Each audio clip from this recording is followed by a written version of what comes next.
Hello, everybody. It is finally here. This is Reverend Dr. Noreen Davis. So excited to be here and to bring you something new and exciting as one single ministry, adult singles, obedience, and striving for excellence. I am so excited. Come and find out what it's all about. We will be launching soon, so I want you to be a part of this exciting new ministry. So hope to see you very soon.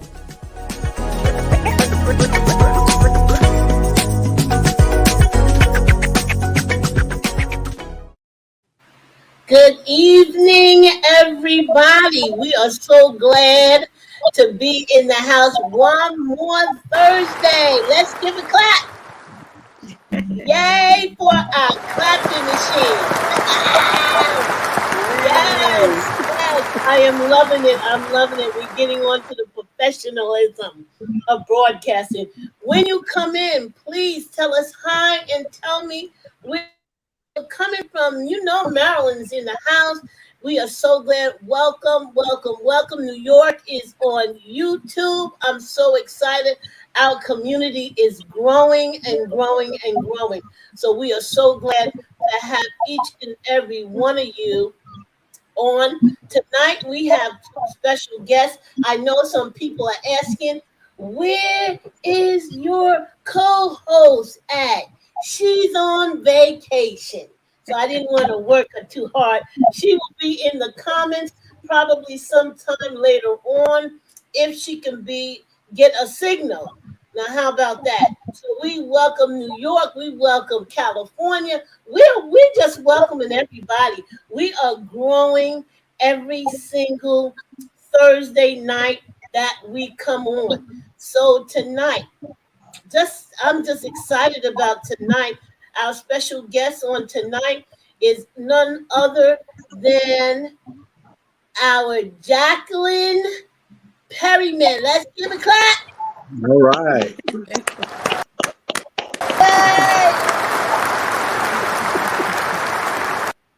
I'm going to have fun with this tonight, Joe. I'm telling you right now.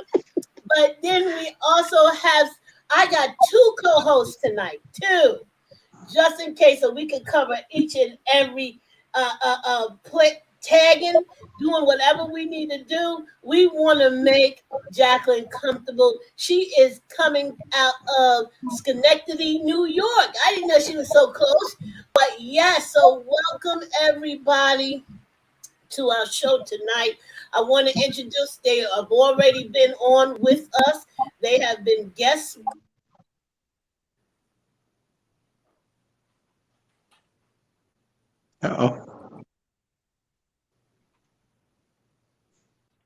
Like somebody froze a little bit. Yeah. Like Doctor froze for a moment. So go ahead and introduce yourself, and then I'll introduce myself. Ladies first, until she gets back. Well, while we're waiting on Dr. Noreen to come back in, I'm Dr. M, Alabama Love Doctor. So way down here in Birmingham, Alabama. It's a pleasure to be on again tonight. And I'm Terrell Whitener, and I was fortunate enough, I guess at the end of last month, to be a guest. And I am an author, speaker, among many other things, father of, and I wrote a book, The First 365, and also another book is Speaking from the Heart of Widowers that I was a part of an anthology with. And it's just really good to be back on the show to support my friend Jacqueline. And, and so that's who I am. And now Dr. Noreen is back, and I'll give her a show back. Yay! I like people like that who know how to take care of stuff while we got a little technical difficulty. There you go. Yes. So who did you introduce? We all introduced. Everybody's introduced with you. Oh, okay. So y'all know who I am. I am the Reverend Dr. Noreen Davis. And I'm so glad of Speak Widow Speak. And so we're here. It's 5 after 9, and we want to give all the time that Jacqueline will need to tell her story. We are excited to have her. We are graciously awaiting what she has to tell us. Her story is original, and she's going to help us to see it in another perspective. So I need for her to be comfortable and to let's have this conversation. I want to introduce to some and present to others. Wait a minute, I got to put my clapping on again, y'all. I'm sorry. I need to do this. Here we go. Let's welcome her, and we give you the floor, Jacqueline. Hi, everybody. My name is Jacqueline Perryman, and I'm here to share my story. I'm going to talk about my first love that passed away. He passed away. I'm going to go to December the 26th. That's when the whole everything started. December 26th, that morning, which was a Sunday, was right after Christmas. He was complaining all day about his stomach. He was constipated. His stomach was in knots. He was just very uncomfortable. So I asked him if he wanted to go to the hospital. He didn't want to go. And then I went to the store, got him some medicine, and he seemed to be okay, but he still wasn't comfortable. He wasn't himself. He didn't complain of any other pain or anything like that. 9:30, I went to bed. I think he was still trying to go to the bathroom or whatever he was doing. I was sleeping. And then 12:30 a.m. he comes in the room and he says, and his voice was like, "Jack, call 911."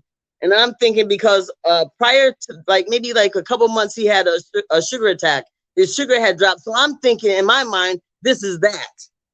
So I was thinking like that. So anyway, I said, so I'm waking up. I said, okay, you want to call 911? And he said, yeah, call 911. He laid himself down on the bed and he never said anything else. So I'm frantically trying to call 911. I couldn't even hardly use my phone. So I'm calling his name. I'm trying to call 911. I finally get through that process, and then the ambulance people, they come and they're working on him. I'm still in my mind thinking his sugar's low. It's going to be okay. It's just like before. Okay, long story short, they get him into the ambulance, and I'm wondering why are they still in front of the house? Why aren't they to the hospital yet? Why aren't they moving? So again, I'm thinking, well, maybe they're just, working on him, whatever. So anyway, they finally go. Then I call his sister and we go to the hospital. We go into the hospital and then I find out there that on the way coming, why it took so long, he had a heart attack. He had a heart attack, and then I find out that he had a massive stroke on top of everything. I'm like, oh my God. So we don't see him yet, but when I do finally get to see him, he's got the breathing tube. He's got what do you call it? He's on a ventilator, and I'm like, oh my God! I was just like, this is not the same. This is not the same person. This is not Greg. Greg I used to know. All right. Long story short, moving forward. So now it's January 10th. It's early Monday morning. He went in on the Monday morning early, and now 2 weeks later, here we are getting a call around 4:30 in the morning that we better get to the hospital because they was giving him a blood transfusion, but he was bleeding out. It wasn't working. So they said that there's no more that we can do for him. So everybody just come on to the hospital. So we get to the hospital. The sister rides with me, and then his two sons ride together, and we all meet up at the hospital. They get him cleaned up first, and then they let us come in just before they unhook him from the ventilator. And that's when he passes away there. That was January 10th, 2022. So let me ask you, Jacqueline, did how do I want to put this? So you really didn't have any idea. You saw him when he was on the ventilator, and did y'all have to make a decision to? I didn't make the decision because we weren't married, and okay. I was kind of glad that I didn't have that responsibility. So I will say that me and him were together 15 months. We met in July of 2019. So we were together 15 months, and during that course, he had, like I said, his sugar had dropped. When I got to his apartment, his sugar was 43. Had I not got there when I did, he would have been gone that time. So he had a couple near misses throughout our relationship, but this one was the kicker. Okay, so you were together for 15 months. Yes. Wow. Wow. Yeah, and he had children. Did you have children or Yes, I have a daughter. I have a grown daughter. She's 38, and he had grown sons, no babies. Oh, okay. Okay. Okay. Yeah, So he was 60 when all this happened. Yeah, he was 60. I'm oh, so 56. Yeah. so you was younger. Yes. Yeah. Okay, can you um go a little bit back and I want to ask you, how did y'all meet? Facebook. Oh, We met on Facebook through a mutual friend. I think he had posted something on someone's page, and that's how we met. We met and we started talking on Facebook in July. We didn't actually meet till August. okay. That's a doctor's in the wheel there, collecting that data. You collected that data, and so that's amazing. So after that happened, um how did you deal with, I know that grieving is very difficult. So, but I heard you say that you were glad that you didn't have to make that decision. Yeah, I was glad that I didn't have to. I don't think I could have made that decision. It was like that was just like, oh my, I wasn't just that was that whole situation was more. I was over my head. That whole situation. When he was in the hospital those 2 weeks before he passed away, I was staying at his place because he also has a pet. He had a cat, so I was taking care of the cat, and I wanted to be close to him in case in case we get the call that I would be there. So So, that whole process, I think I was in shock. I was crying that's even before he passed away. I'm just crying all the time. I can't believe it. It's like, it's so unreal because he had been to the hospital before, but we always called. He would call me, I would call him, and we could communicate. This time it was silence. And I'm like, oh, it was like, it was a lot. I'm like, even the silence was too much. It was mm, crazy. do y'all have something to say? Y'all. I mean, do you have anything to say, y'all? Because Well, I'm still, yeah. well, one of the things that, first of all, you know, my condolences, and it's very difficult when we talk about grief and the many different types of relationships and the very many different type of statuses that we have. Managing love and managing family and managing grief can be a really complex stew of emotions. Really will depend on the quality of your relationships, if you have relationships with their other family members as well. It can be a very isolated, it can be a very traumatic time on many different levels outside of the loss and it sounds like you were experiencing a little anticipatory grief at the same time, because it sounds like there was some health complications, Right, prior to that. So, right, so again, my, condolences to you, because what we have to remember in grief, we there's a lot of different types of family dynamics that go on. And we have to, boy, we are challenged, to be patient, to give an awful lot of grace at that time, and yeah, to just try to maintain our dignity as well. Because again, a lot of it depends on the quality of those relationships, especially with different statuses that we have. Because how you all saw each other as a couple could be completely different. Um, how family members see it. right. And he was really only close. He was the closest with one sister, and we hung out with her quite a bit.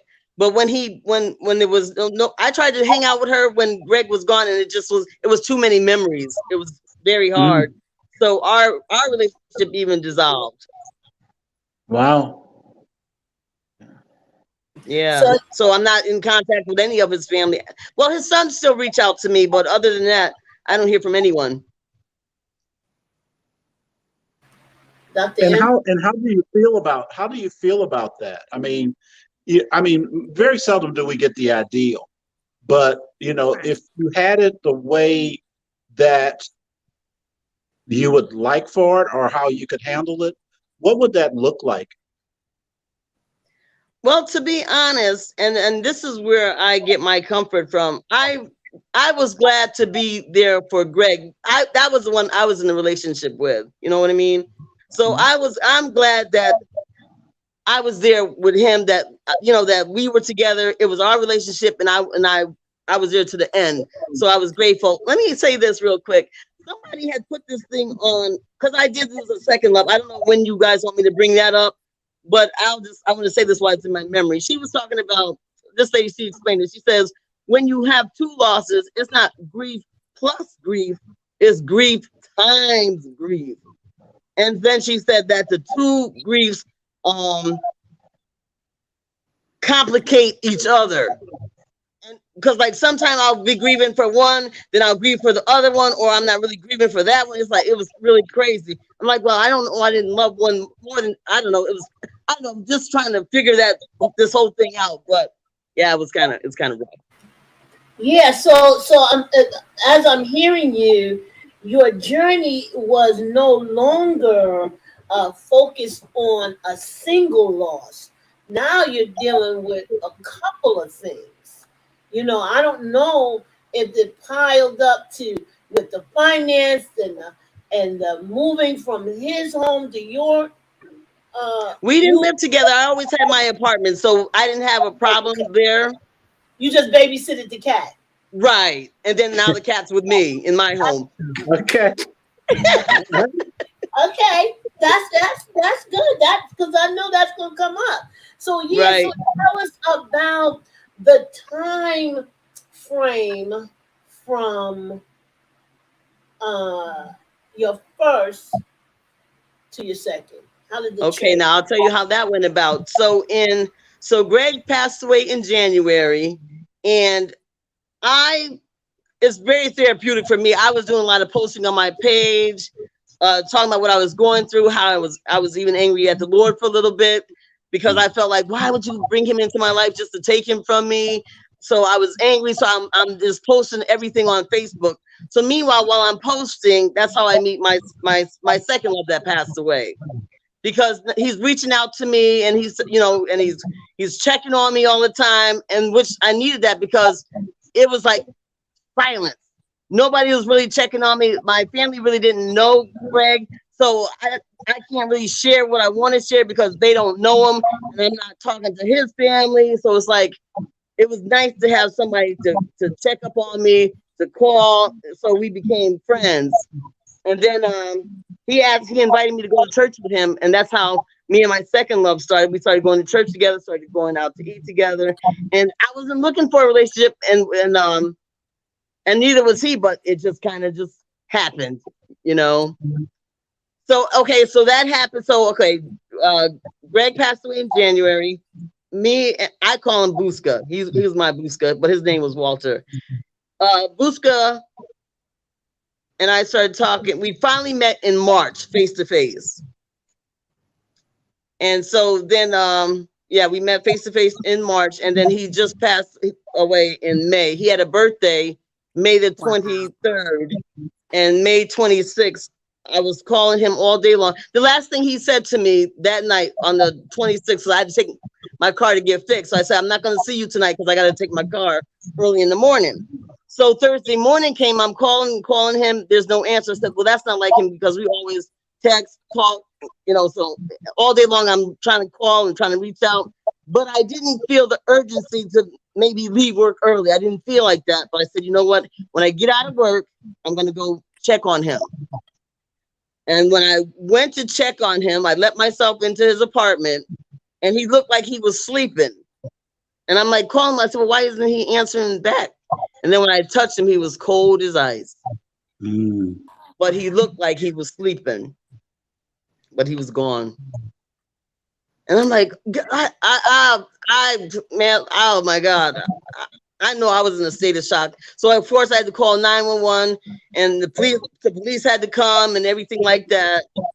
And we didn't really know each other's families because it only had been 2 months for us, you know, so we were just spending our time together. But I did know his sister on Facebook, so I texted her to let her know that her brother had passed away, like that. And how old was he? he was 53. I said, let me try to go younger, and he was healthy. You know what I mean? I'm like, let me go younger this time. I'm not laughing. Let me go younger. Let me go younger. Said, let me go younger. Okay. Wow. Wow. What you had to say, Dr. M? I'm just sitting here thinking, like, you know, I can't even begin to fathom the thoughts that you were perhaps thinking in that small window of having two, you know, tragic deaths back to back, you know. So I guess my question would be, you know, have you had time to really process that and work through it? Have you acquired you some, you know, some therapy, some help to be able to? I tell you, I didn't go to an outside therapist, but I am in some widow groups on Facebook. And I think because I vented a lot, I talked a lot about it, that's the only way I got to this spot right here. You know what I mean? But in the beginning, I was crying.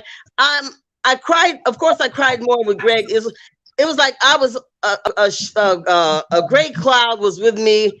I was crying all the time. I said, I wish to just smile again. It was terrible because I'm a happy, easygoing person. I like to laugh. I like to smile, but I just couldn't. But when Buska came into my life, I said, not that I was using him to replace Greg, but I think at that time we helped each other out. He helped me to get back into somewhat of Jackie, you know. And but I thank God for him because at least he got me going back to church, and that's what I needed. Because had I not set some things in place when Buska passed away, I probably would be in a crazy house. Honestly, I would probably be in the nut house. So, was there a did you belong to a church? I did belong to the church, but I don't know if anybody else experienced this, but I didn't want anybody. I didn't really want to be around people that knew me. I didn't want people to hug me. I didn't want to have to explain my story. I started going to his church where nobody knew me and I could just be me. You know, I just didn't want people coming up. I didn't have to explain what was going on. I just didn't want that. So I kind of isolated. Even the phone, I wasn't really talking to anybody on the phone with both deaths. You know what I mean? I was just really just trying to get my mind around everything. And then when Buska died, I'm like, God, are you trying to? Am I supposed to be a chaplain? Or what is this about? I'm glad you said chaplain, not reverend. No, I'm only kidding.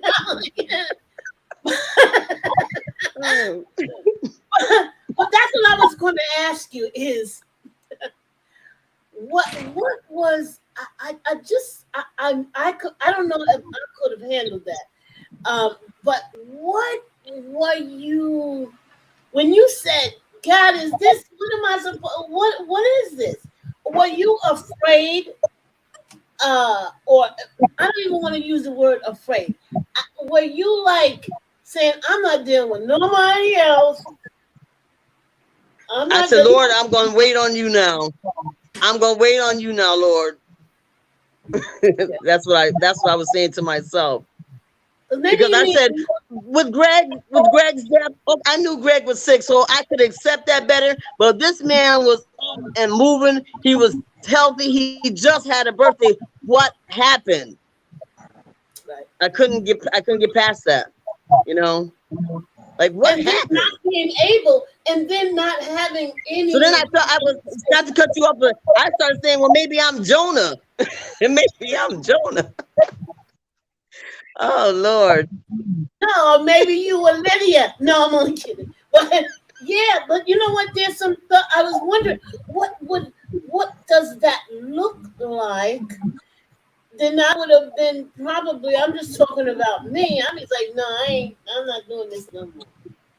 I'm just Especially on Facebook. Look, okay, 2 in a row I met on Facebook. Oh no, maybe that's telling Right. me something. Maybe I need to not meet folk on Facebook. You know how we think about things like Leave that. Facebook Yeah. alone. And realistically, we know we have no power, no control over That's someone true. else's demise. But those are thoughts that come to our mind, you know. Right. Right. Because you're always, no matter how mature we are or think we are, at times like that, we are going to tend toward what I call some natural thoughts. Mm-hmm. That those I call it the me I love on one shoulder, the me I hate on the other shoulder. And both of them trying to get in your ear at different times. But you talked about a lot of different dynamics in your story, which is just fascinating. You talked about multiple losses. Um, you know, there it is more prevalent than we might think that family is estranged after death, because Right. many times we are managing family that is not our own, and when that person leaves, there's no tie. Right. It is something even me, as being a public figure, that I don't talk about a lot. But uh, I did not have a great relationship at all with my wife's, family, and they played no role. Let me say that again and say it a little louder for the people in the back. They could play no role in my recovery from losing her, because what you don't respect in life, you certainly aren't going to respect in death, in my view. Mm-hmm. That's true. So this is a time when we are going to experience a lot of multiple losses, because you also find out that there are people that were not our friends, they were his friends or her friends. Okay. And then Right. the other thing of it is, you got a lot of people with a lot of very complex thinking and a lot of very complex views about death. Some people act like they can catch it. They don't want to be around you because that means somebody they care about is gonna die. I mean, it Right. sounds funny, but people are just that immature, and unsure about those things. They're worried about saying the wrong thing, so they're gonna avoid you.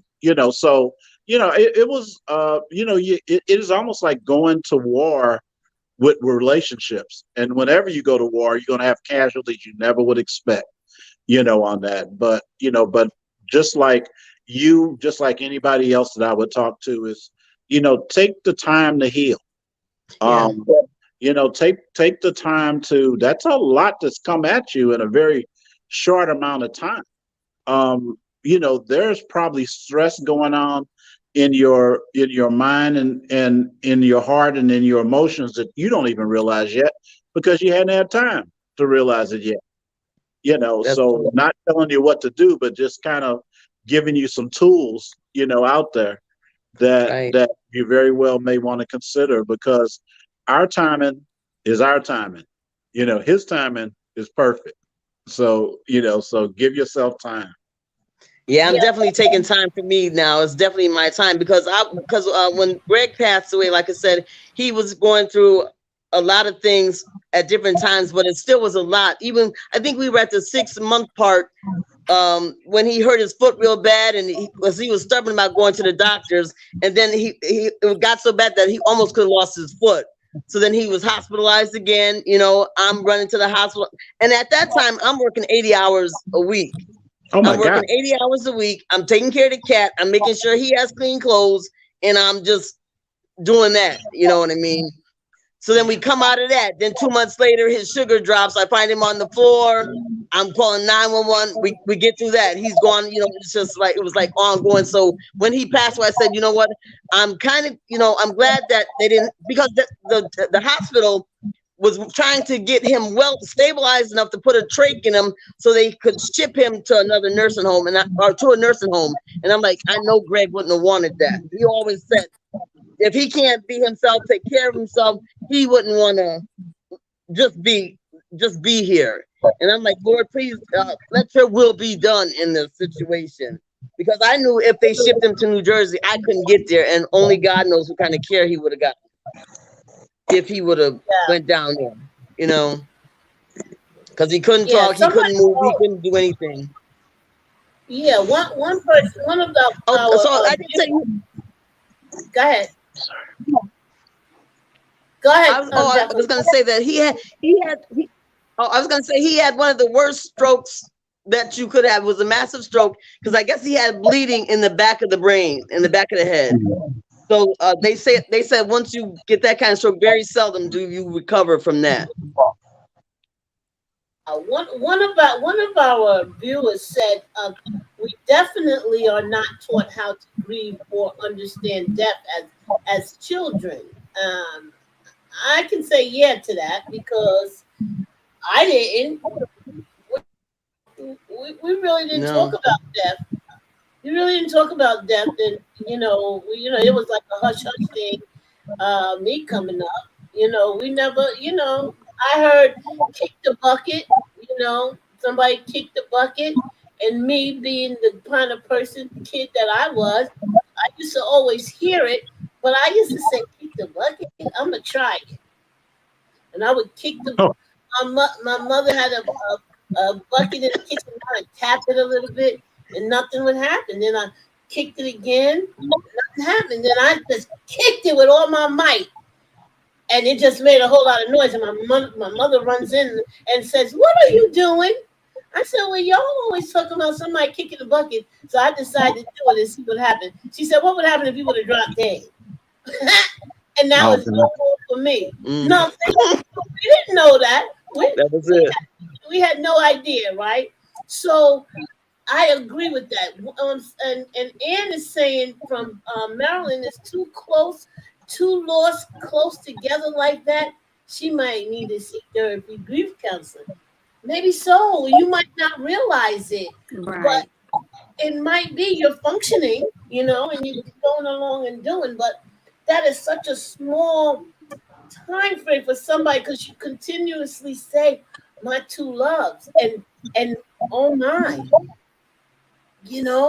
when you love something like that. Yeah. So my thing is, what happens if something happens to the cat, which was a part of your love?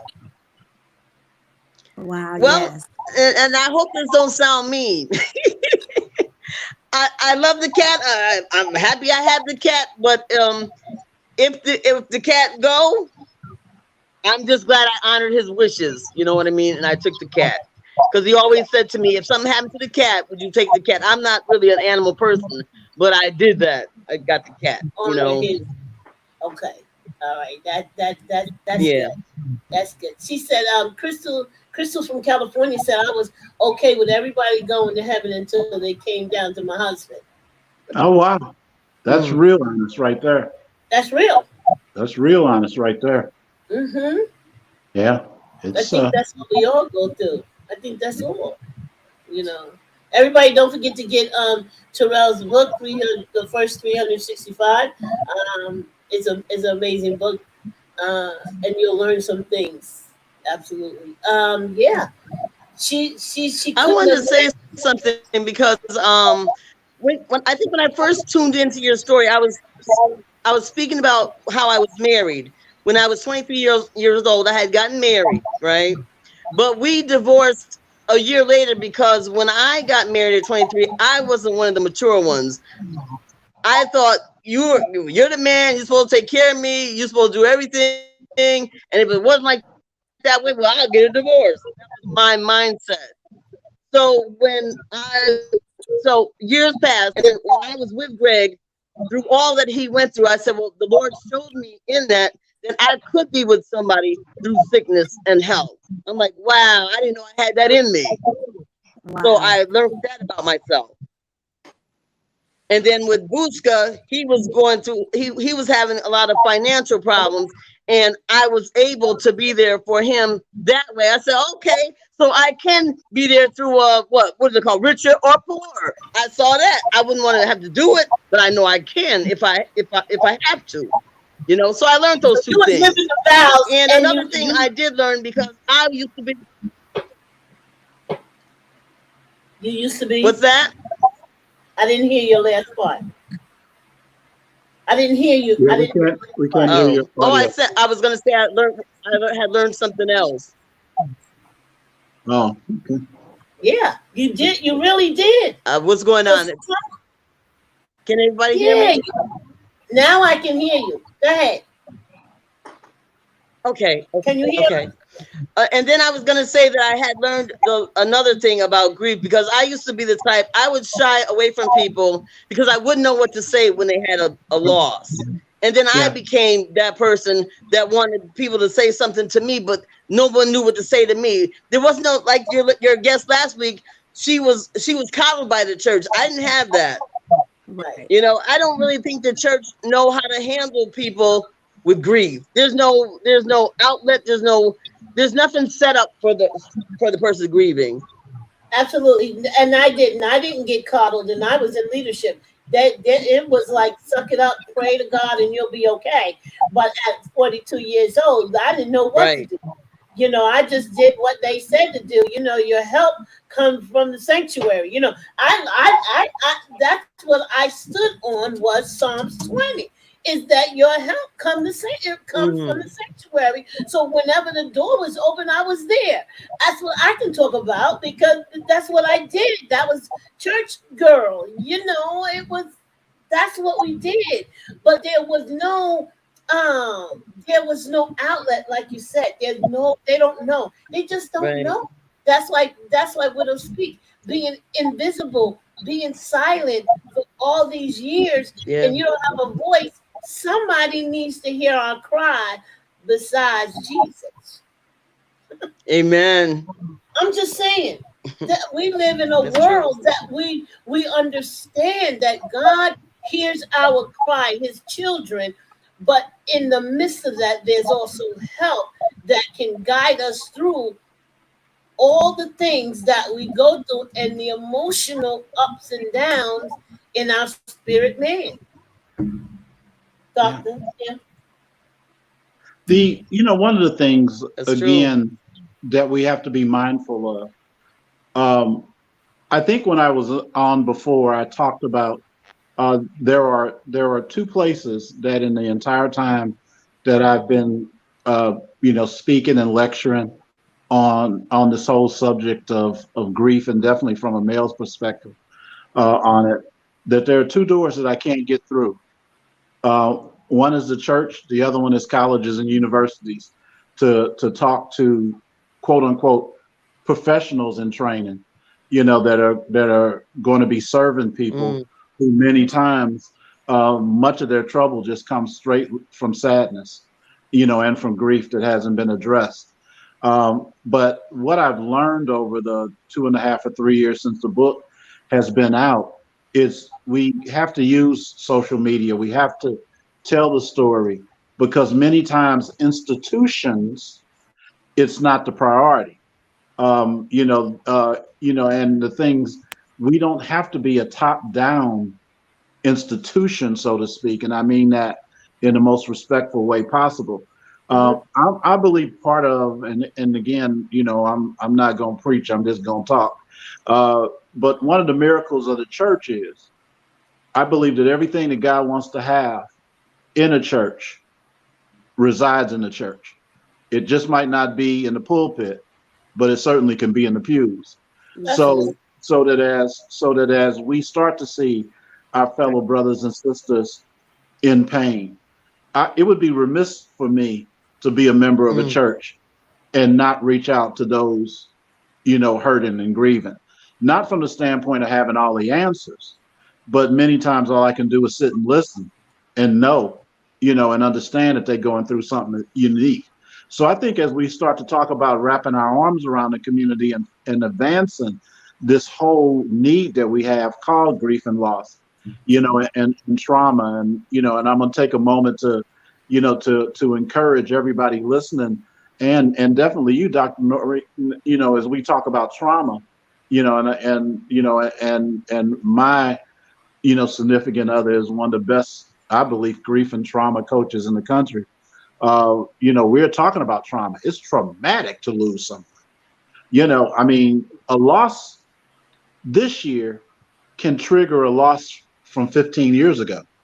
And, I mean, That's if true. you lost someone you truly love and you can go through a sustained amount of time without any losses, and then you hit that loss and that trauma from 15 to 20 years ago can come in and rock your world and you don't know what to do with it because you didn't deal with it 15 years ago. And here you got to deal with it again, so I'll definitely get with you, Dr. Noreen, and and about more information about that whole issue of grief and trauma. And they do go hand in hand, and I think it would be a tremendous topic for us to bring on from a different perspective as well. But I tell you, Jacqueline, you're amazing. I mean, to get those kind of blows that close together, you still got work to do, darling. But don't be afraid. I mean, you are among a community of people with an awful lot of skills. Just right here on this screen, and definitely out there in that community. And I'm You grateful for that. well, I mean, as we say, that once you're in, you're in. It's kind of, so I don't want to dominate the conversation, but I mean, this thing is complex. You lose on multiple levels. You lose friends. You lose, sometimes family contact, and we don't even want to talk about the financial hit that sometimes people take, related to grief and loss, as I mean, as well. So those are just many branches on that tree, called loss. Yeah, and I know. I'm even finding now that getting ready to do a series on death, because that word death, nobody don't want to deal with death, and it's a thing that we need to understand as believers, that it's coming. That's right. We always hear things like, and I found it to be very, very, like, yeah, yeah, yeah, okay. That, the streets are paved with gold and all that stuff. Listen, we don't even want to say the word most of the time, death, but if we understand what it is as believers, I think then we can deal with grief and trauma, because a lot of people don't even know what trauma means. A Mm. trauma can be, your trauma might not be my trauma. So, they try to group all of us, and Lord knows, believers, fire baptized folks shouldn't have no trauma. Yeah, right. Wow, Right. Yeah, really? right. Am I right, Dr. M? Am I right? Oh Talk yeah, with we all we got to do is say a prayer, read a scripture. We on our way to heaven anyhow. We ought to be able to get over and get through anything. I tell you, this is so powerful tonight. Not only just transitioning that takes place from an illness or what have you, but I believe we need this ministry in every church, just like Terrell said, because look at the mass number of murders that we're having every day with these young folk. I mean, right here in Birmingham, bam, bam, bam, every day this week so far. Do you hear me? 14 Yeah. years old, 15, 16, 17-year-olds. So this is a much needed topic that we need to talk about, the grief, the loss, among every sector, but especially among the widows. I, like yourself, at 45, becoming a widow after 27 years, traveling all over, being a pastor. I didn't have the embodiment of hugs coming from, the organization that I worked in either. So, on that final day of the, homegoing services and everything, after all the chicken and the cake was gone, everybody was gone. Yeah, Yeah, that's true. yeah. And yeah, so that's I tell people now going forward, I would not be a leader of a ministry that does not have a grief and loss ministry. Okay. I agree. And if and that's what I'm voicing, is that I will not be a part, but my bishop, I have taught her some things, and she's excited about it because it's not talked about. So, That's that's what our goal is, and that's what the Lord gave me, is to, like, the widows and the widow's voice have been invisible and silent for so long. We just go with the flow. I went with the flow for 22 years, and didn't know, had pent up anger would just blow off, people. I was, and still carrying the word of God, mm, Yeah. and nobody saw it, and I couldn't understand that. They didn't understand that. You look in your eyes and you see that I'm really hurting, but you're not seeing that. You're just seeing me smiling and going in and out. Somebody wrote that. Here we go. Right. In California, they said, look, they don't know who we are in the church. They see you coming in and smiling, but everyone doesn't know that I'm a widow. mm. Yeah. That's a mess. Yeah. So, Very true. Um, because I always say, and I always challenge men when I speak to them, that you get no points for suffering in silence. You better let somebody know you're in pain. I That's mean, true.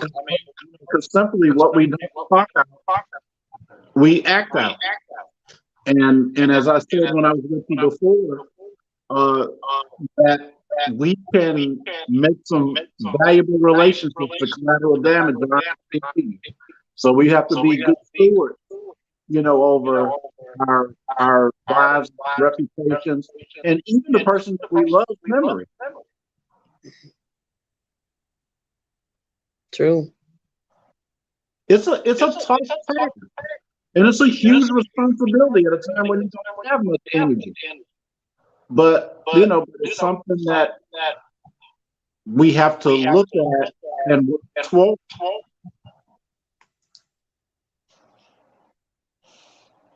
I think we were getting a little feedback. I Yeah, didn't understand. Yeah. yeah, I'm hearing feedback in my end also. can you still hear it? I can Yes. still hear it. I don't know what's going on, but yeah,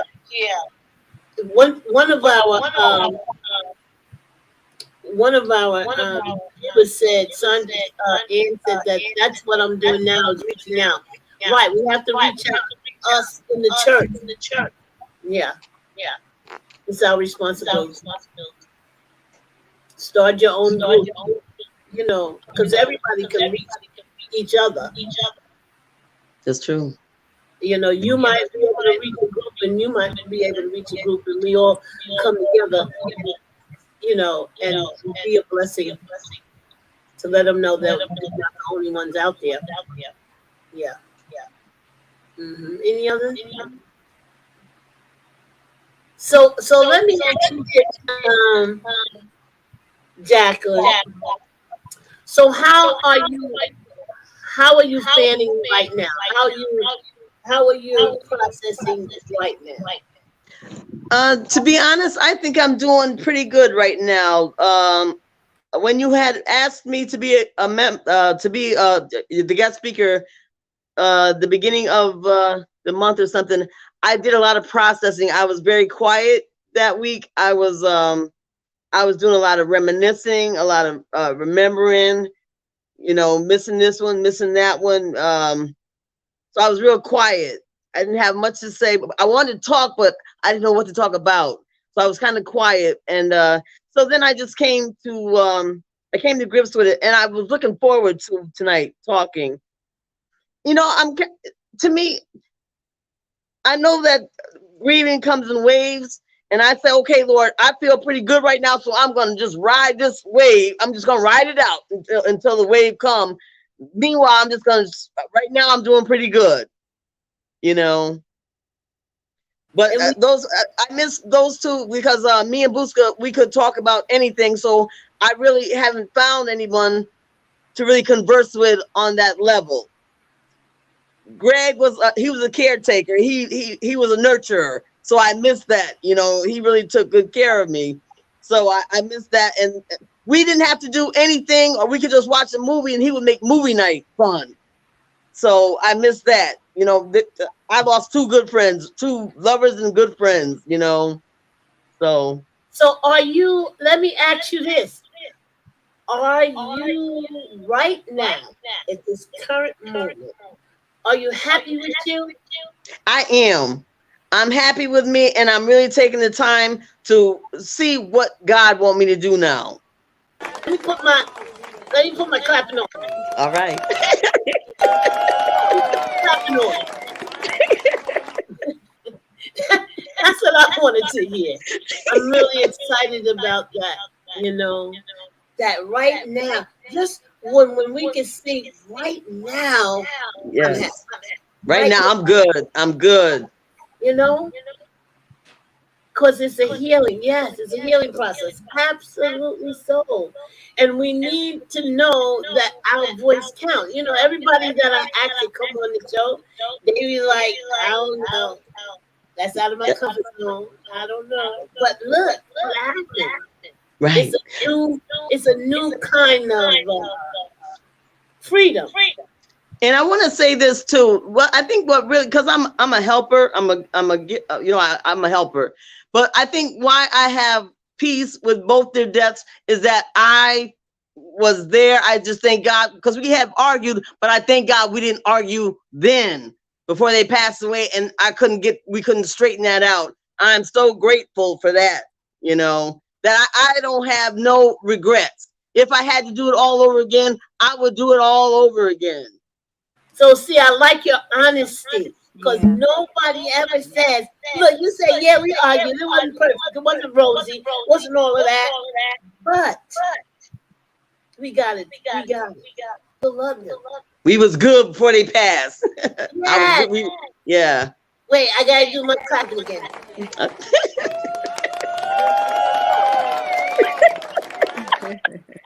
I love the honesty. Because we need to be honest and real to let people know that this is life, and it does happen. That's right. You know.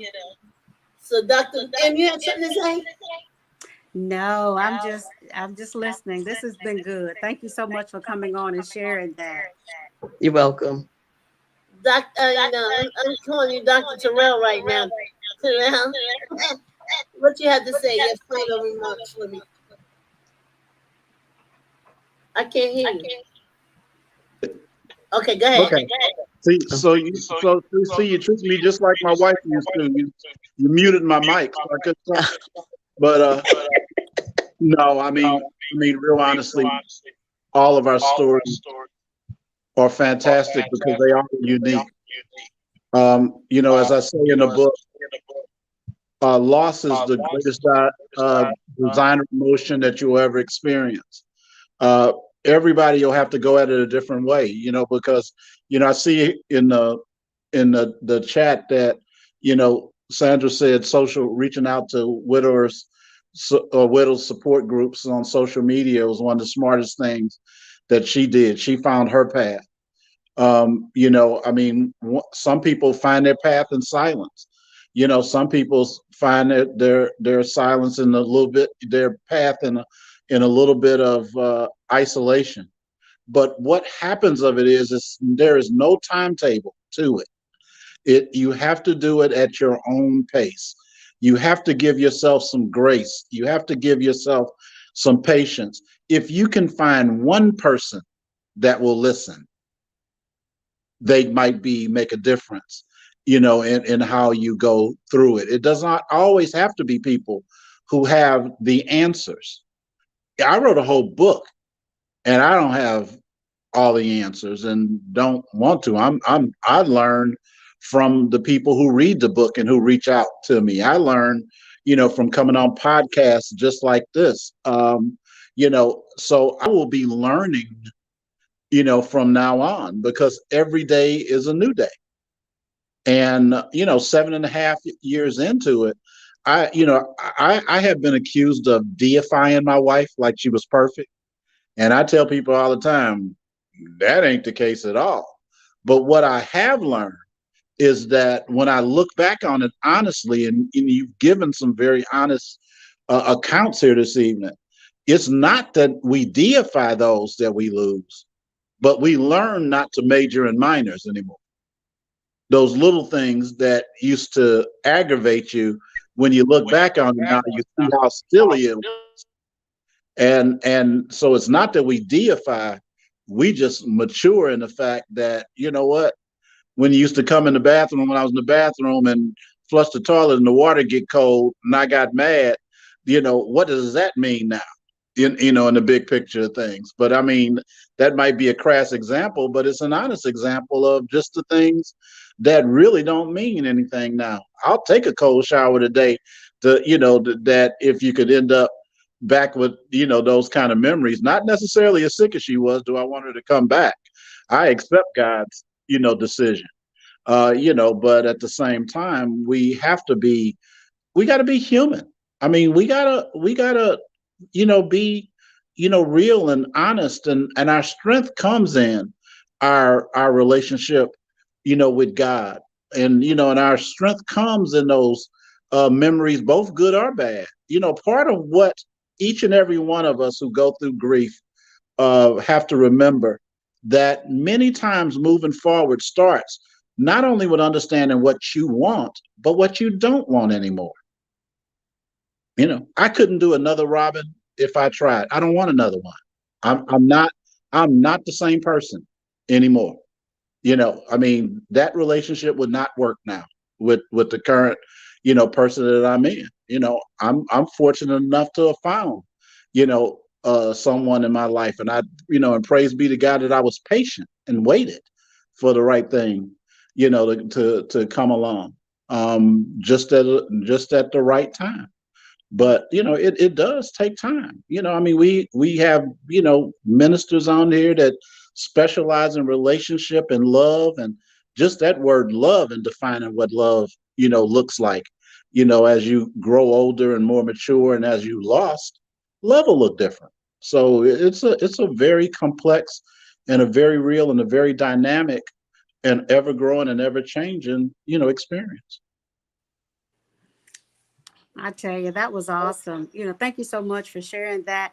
I will say this, being transparent and not only sharing the highs is important too, because a lot of times, and especially in the religious realm, all we hear are the highs, times, and we don't get to hear the other. So sometimes I share with others, couples, and even my students when I'm teaching anger control. I said, look, anger is not going anywhere.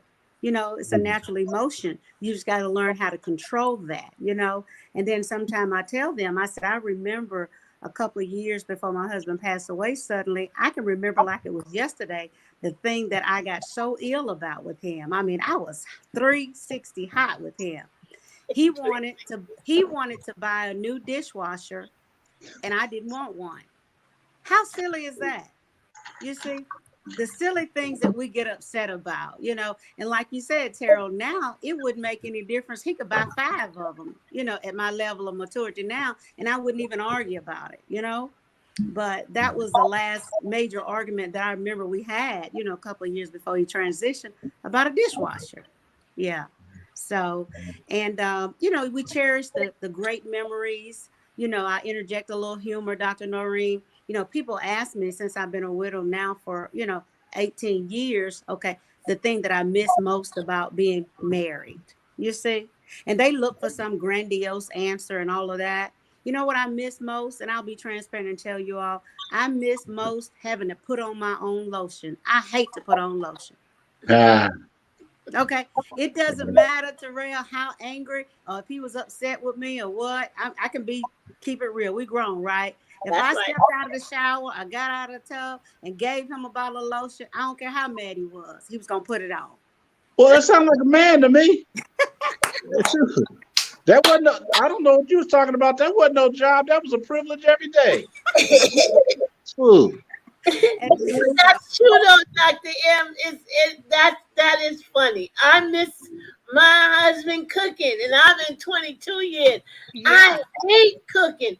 That's why I go out, because I'm telling you, Yeah. I had to learn how to cook some meals during the pandemic, because ain't nobody was bringing me no chicken. Nothing. So we got to ante up. Look, Food. we got to Look. ante up and be intentional on our prayers. So we got to pray for a Holy Ghost filled chef for you, Dr. Noreen. Amen. Y'all put it up. That's the request. A Holy Ghost filled chef. What Look, up? I'll even buy the apron. Listen, just send me a cooker, please. And that's the unique thing about relationships. People enjoy doing different things, and it's okay. It's okay if I enjoy cutting the grass. I'll let him clean the stove and wash the dishes and pots and pans. You understand? And it's okay. Whatever works for the two of you, it works.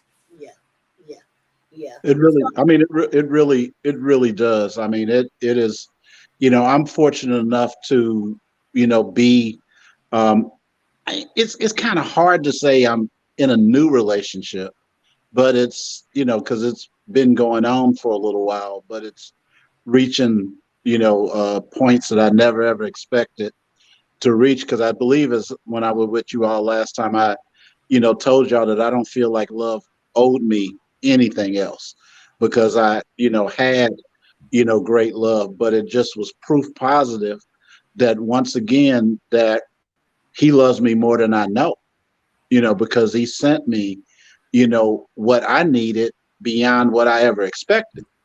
And, so that lets me know, or helps me to feel that, I'm still on his radar screen, that he's not done, showing me favor yet, with even with other new friendships outside, of my primary relationships. I'm finding better friends than I've ever had, before. So things are lining up, I mean, really well now. And I believe that's because, just like when we are make our conversion and growing greater in our maturity, as spiritual maturity, I mean, at the end of myself, I tell people all the time, at the end of myself, I found the cross. So a lot of times at the end of my grief, I found love again, and there are still going to be losses in the midst of love. Yes. So we have to be, prepared, and we have to be willing to be of service. But I will say this, and then I'll leave that alone as well. But for those of us who are servants, we have to understand that we can't just pour out. We have to find somebody that will pour in, Yes. because just when we need it, we will reach for some understanding, and then we'll reach in the bag and it'll come up insufficient funds. And that's when you start to get disenchanted and bitter, and some other things. So we have to be, I call it, in the community of caring, we gotta care for each other, I mean, as well. But again, we have to bring in different points of view. And that's what I love about you, Dr. Noreen, and you guys. We bring in a lot of different types of things. You talked about trauma, you talked about anger, you talked about how do you grieve when you wasn't in good with the person when they left. You didn't leave on good terms. What do we do with that big old R word related to grief and loss? That word called regret. Yeah. I mean, and in the midst of these nice little flowery and safe words called grief and loss, there still is this word we got to deal with called death. Death, death, DEATH. But there's also sometimes that other D word called debt, as well. Yeah. That can impact your whole life. There's a lot of people packing up their house today because they wasn't a good steward over what they had, and they lose that person and lose their home, and lose everything that was stable. But didn't mean to go off on a tangent, but it's all a part of what we're talking about. Right, because there is some widows that I know who, in silence suffered and moved out of their homes because they didn't have, a lot of stuff that we need to let people aware of, that everybody don't have a good what do you call life insurance policies. lot of people didn't have that. A lot of people didn't have the privilege to know what where if their name was on the mortgage or not, or on the deed. There's a lot of stuff that goes along with just not the single individual leaving and transitioning, but there's other stuff that come behind that people don't understand, and so we need to help. We need a financial teaching. We need a whole lot of stuff that we're going to talk about in here, so that we will not be left when we have to talk about death and what comes after and what comes along with it. That we will have our family prepared.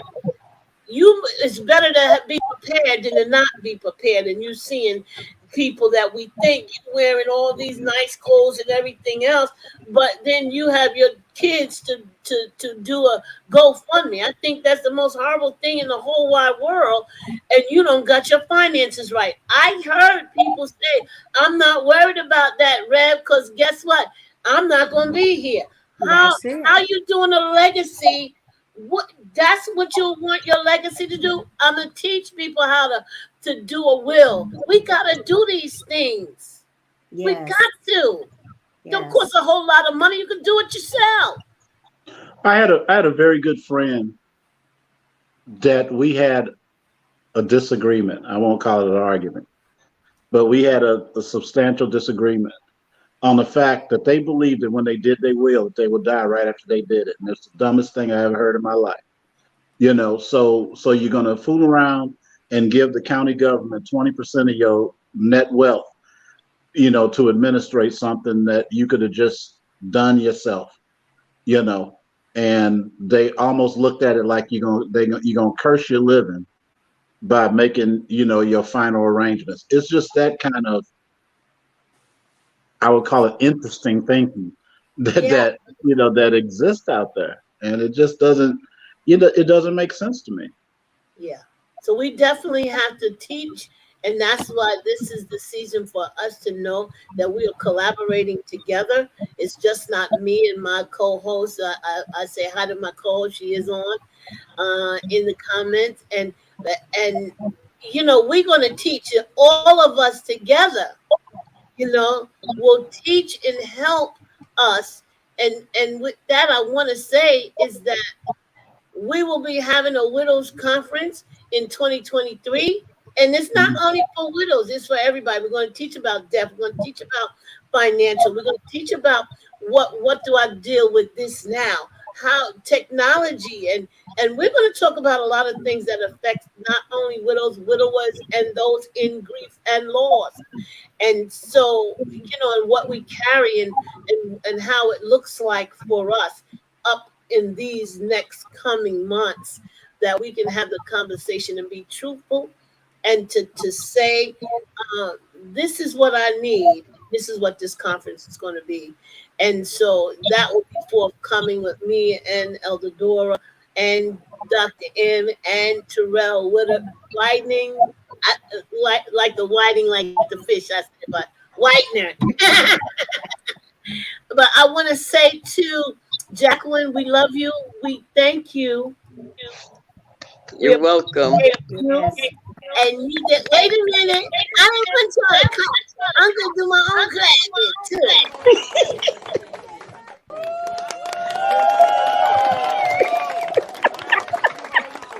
Y'all know I'm getting a kick out of that, right? I'll get used to it by the time we speak. So I want to say this, Jacqueline. Well, I'm glad we were the first ones to enjoy the clapping. That's right. That's right. There's a first for everything. I want to just say thank you guys for spending time with us. I thank God for y'all spending time with us. My special guests, I love y'all so much. We are a collaboration and we are a team. And love you guys too. That we will get together soon, very soon.